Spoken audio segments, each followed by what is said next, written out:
What would you do if someone offered you $1 million? Not to win a game, not to start a business, but to tame a dog that everyone believed was a monster. For months, no trainer could get close. Scars, stitches, and broken bones were the only results. Yet one billionaire swore that this animal wasn't just dangerous. He was holding the last fragile thread to a past he couldn't let go of. And while the world shook their heads at the impossible challenge, the most unlikely person stepped forward. Not a professional handler, not a soldier, not even an adult, but a 12-year-old girl who had nothing left to lose and everything to prove. In the quiet hills of northern Texas sat Whitmore Canine Estate, a place where discipline was law and every dog was trained with military precision. But hidden at the very back of the property was a cage no one approached lightly. Inside lived Max, a massive German shepherd with eyes like cold fire and scars that told a history of violence. Max didn't bark, he growled, he didn't chase. He attacked. 3 trainers had tried to reach him in just 6 months. One walked away with stitches, another with a shattered arm, and the third, he never came back at all. Max wasn't a pet anymore. He was a storm locked inside fur and muscle, waiting to tear loose. Yet the man who owned him, billionaire recluse Richard Whitmore, refused to let him go. He could have sold Max, or worse, put him down. But he wouldn't. And no one understood why, until they noticed an old photo in his office. A young boy on a doorstep, hugging a shepherd that looked just like Max. The faded caption read, "Me and Duke, 1965. For Whitmore, dogs weren't just animals. They were his lifeline, the only bridge to a childhood where love had been simple, unconditional, and real. And so, with his silver hair blowing in, the wind in his arms crossed in front of Max's enclosure, he made a stunning announcement. $1 million, he said, his voice sharp and final. To anyone who can make Max gentle again. Not just obedient, gentle, trusting. No one laughed. No one thought it was a joke, because everyone knew this wasn't about money. It was about saving the last piece of Whitmore's heart, a piece he refused to bury. But what no one could have imagined was who would step up to claim that challenge. Far from Whitmore's rolling hills, in the heart of a city that never slowed down, a girl drifted like smoke through the streets. Her name was Maya. She was 12 years old, but the world had already taught her lessons most adults never learn. She knew how to sleep on cold pavement without shivering too loud, how to fade into crowds until she was invisible, how to ask for help without ever using words. Her days were stitched together with red lights, speeding cars, and the hollow rhythm of footsteps that never stopped for her. Maya's voice had gone quiet over the years, not because she was shy, but because the world rarely listened. She didn't really remember her parents. Just fragments, a lullaby, the smell of cinnamon, the warmth of a jacket that was long gone. The rest had been traded for hunger, concrete, and long nights alone. One afternoon, crouched behind a parking lot dumpster, she overheard 2 delivery drivers talking. One laughed, crazy old billionaires putting up $1 million for a dog.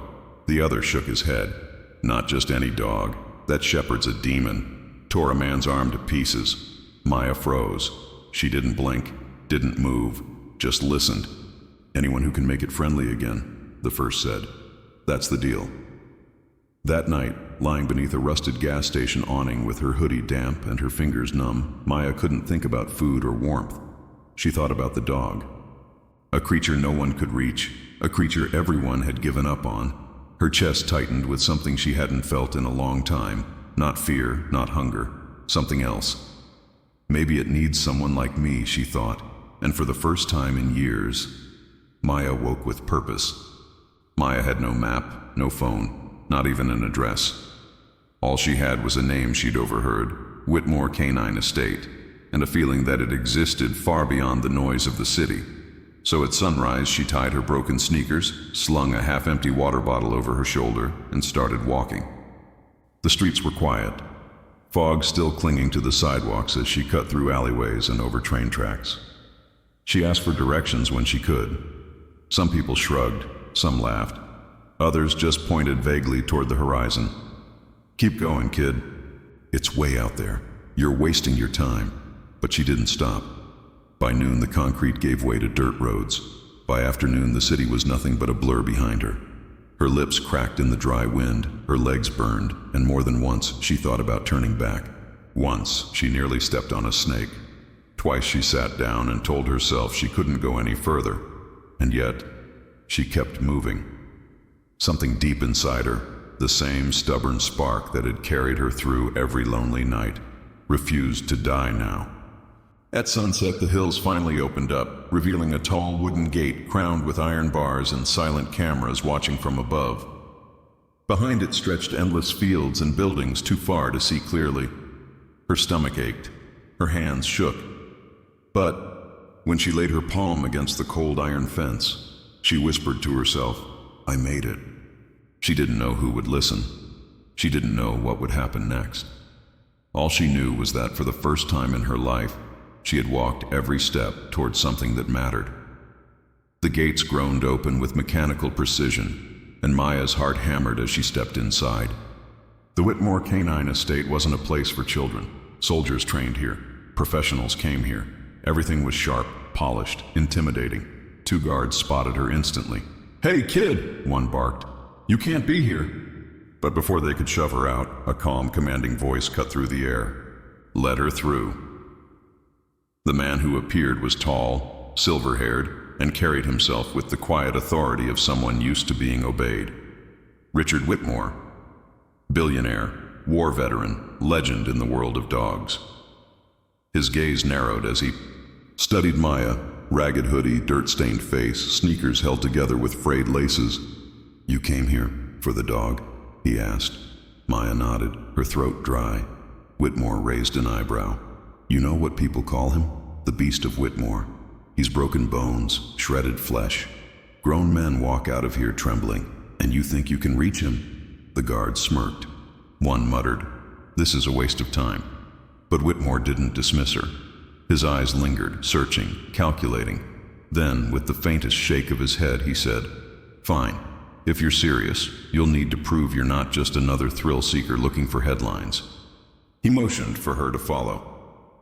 They crossed the estate grounds, past rows of kennels filled with disciplined German shepherds, Belgian Malinois, and Dobermans, all standing tall, trained with military precision. Yet Maya noticed something. Every dog flinched ever so slightly when they passed the last enclosure. That was where he was. Before they reached it, Whitmore stopped at a fenced-off training ring.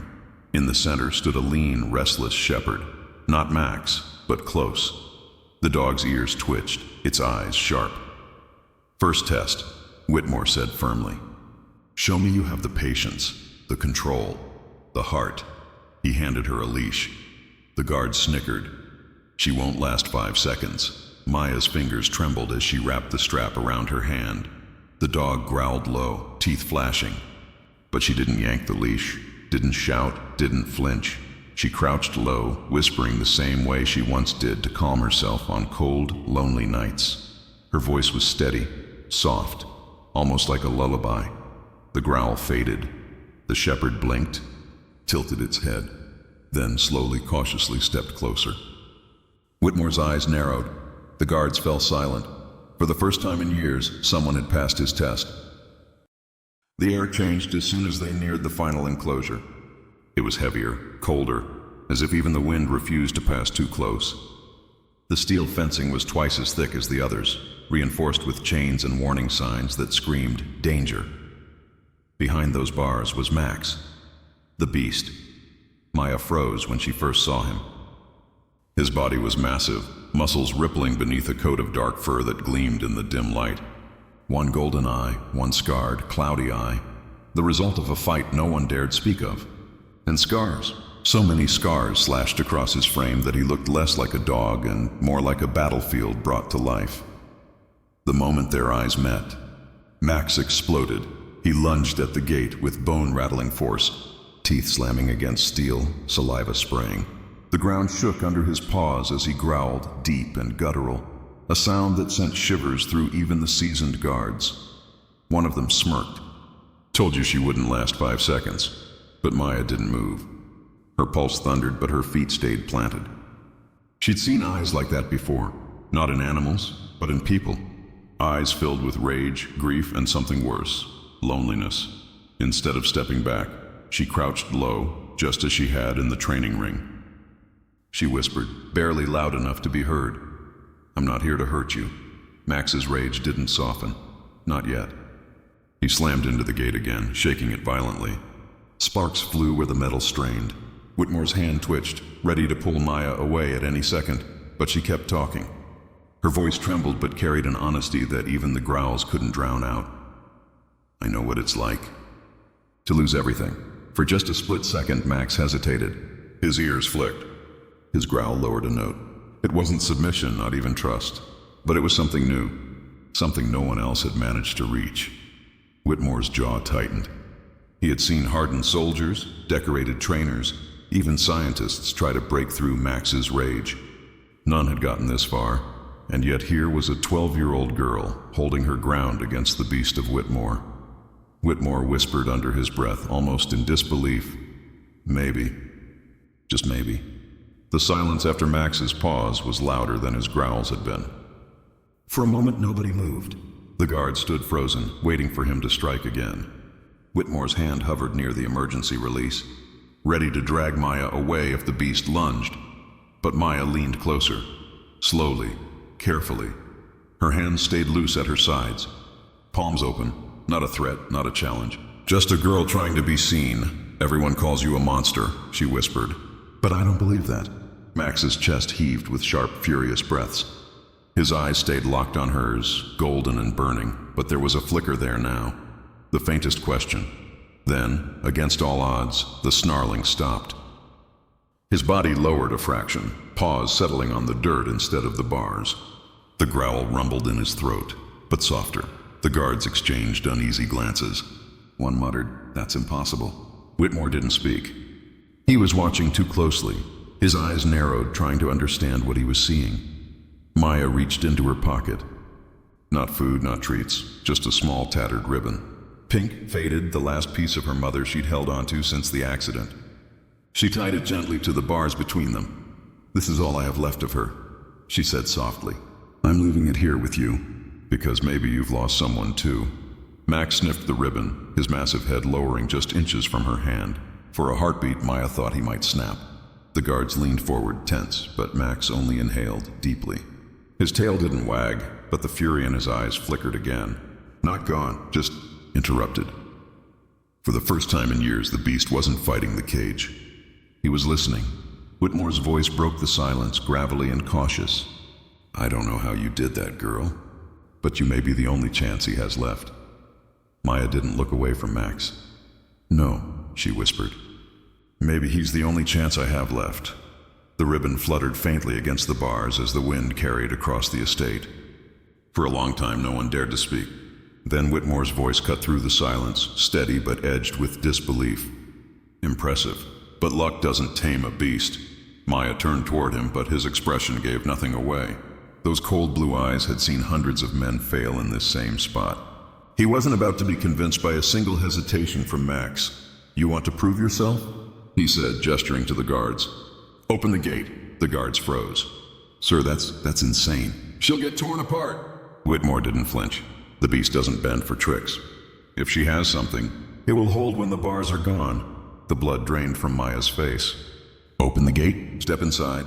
Every instinct screamed at her to run, but she clenched her fists. If she walked away now, she'd be no different than the men who had failed before her.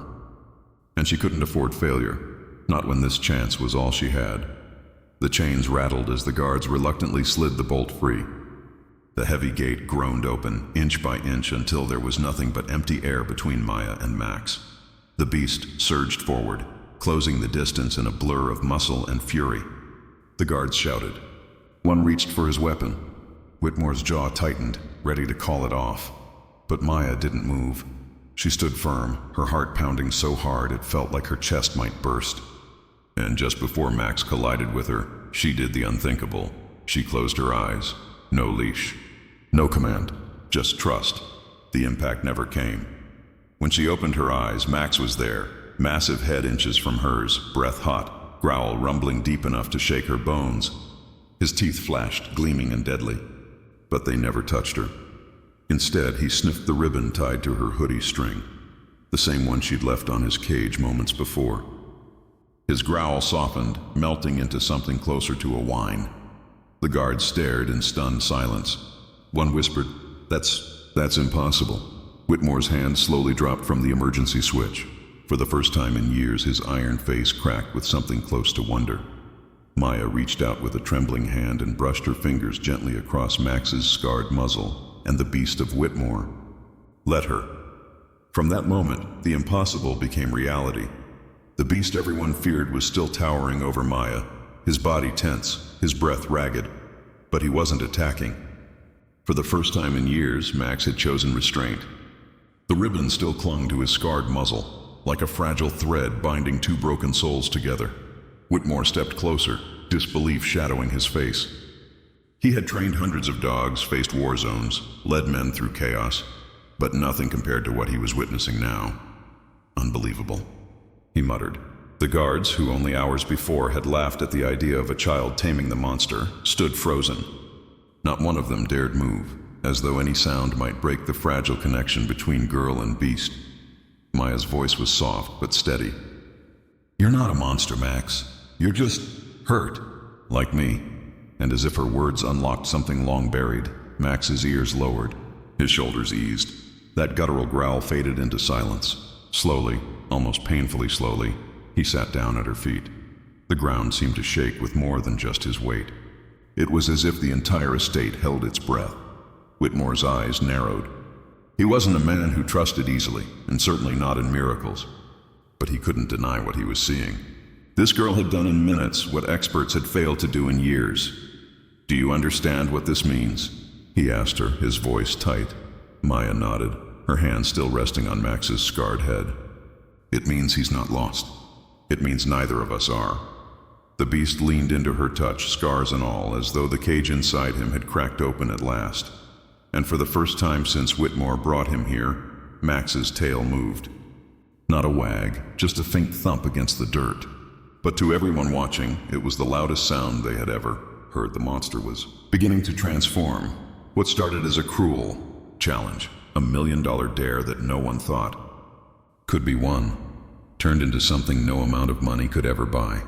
Broken girl and a broken beast had found each other, not through force, not through fear, but through something far stronger. Understanding. Whitmore, the man who had seen the world at its harshest, finally understood what his fortune couldn't buy. Trust, once earned, could rewrite even the darkest stories. The guards who once mocked Maya were left speechless.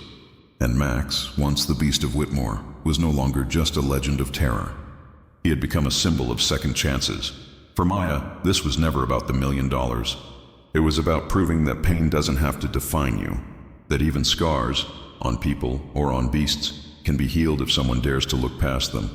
And as the sun set over the estate, the image remained burned into everyone's mind. A 12-year-old girl resting her hand on the head of the most feared animal alive. Both of them no longer prisoners of their past, because sometimes the bravest thing you can do is to believe in what everyone else has already given up on.